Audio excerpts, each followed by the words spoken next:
we're going to speak tonight about certain things to do with parenting. One is about ourselves. What elements in ourselves as adults is projected out and how it affects our children. Yeah? And some strategies for working with that. One is our own temperament and our parenting style. And another thing is setting boundaries and the elements that children need, all children need to grow up healthy and strong and self-reliant. Because when they're little, we have to give them many things. We're educating them how to become a human being, how to grow and how to get into their little bodies, how to use them in a healthy way, how to develop their senses in a healthy way. And tomorrow we'll work on that a bit and do exercises. And also the importance of rhythm and sequencing and, as I call it, daily rituals of our lives, yeah? This feeds the children right deep into their will, and they know that it's good for them, yeah? Now, we're in a world that's very, very, very fast-paced, you know? There it is, messaging, everything. Yeah, we're fast-paced, and some of you travel a long way to bring your child to school, you know? We spend a lot of time in cars, and so do our children. And so what we need to do is we need to, when we are with them, to learn to be present with our children.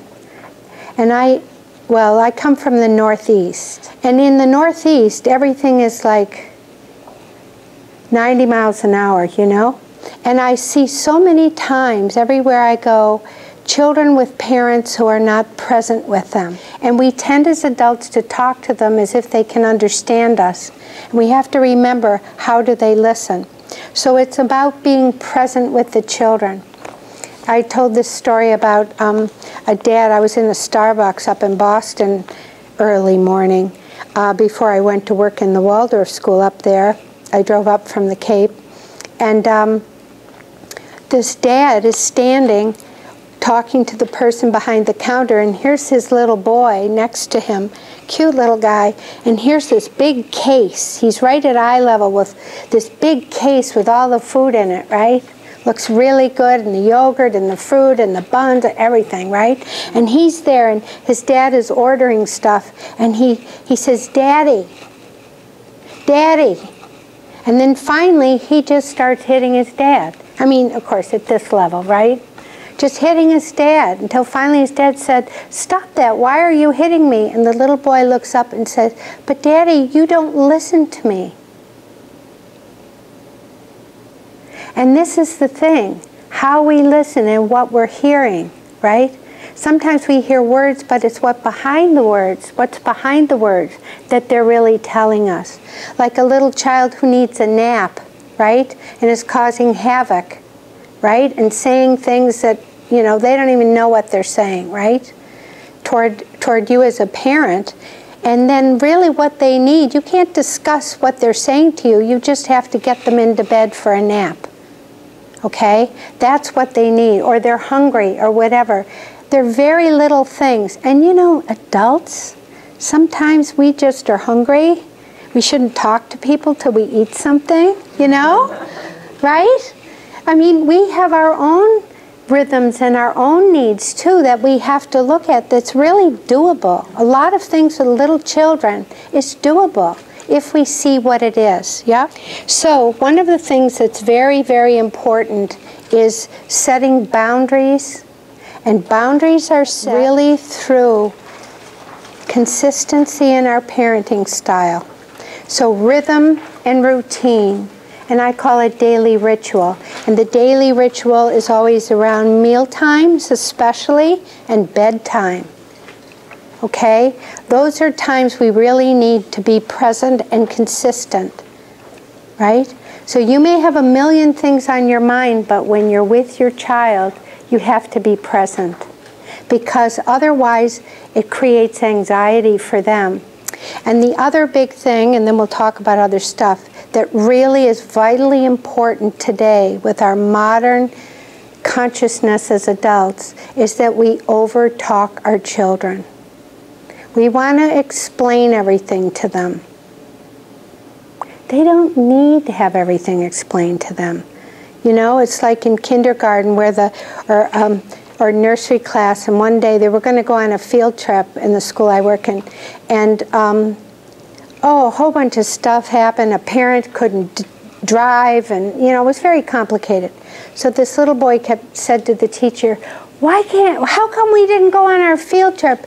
And the teacher, in all her wisdom, said, well, it's not a sunny day.